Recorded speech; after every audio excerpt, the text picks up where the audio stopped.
Beautiful bike trail. Crazy rock quarry.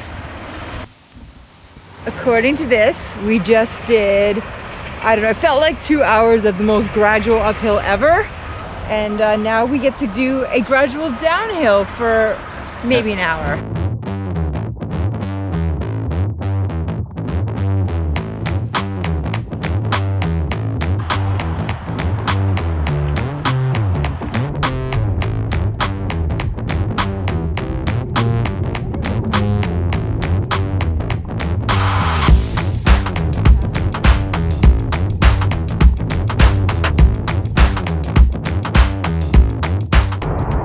We're back on pavement.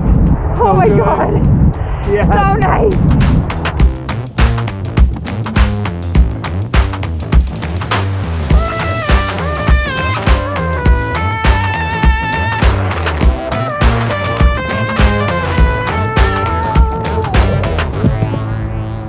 Is that really it?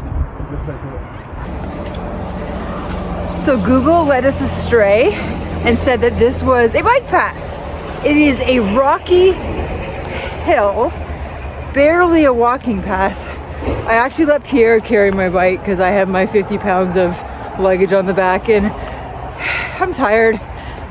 The end of our path gets us to this off-road trail. Like, we're still off-roading it. Oh, like a hike a bike. And yeah, it's unpleasant. Very unpleasant. I hope we can get through. Unhappy Jackson. Oh, you took me through Hell. a mountain of mosquitoes. Not a path. Made it to the hotel room. Done for the day. Motel 8 hot tub. Oh, we needed this after the ride we had today.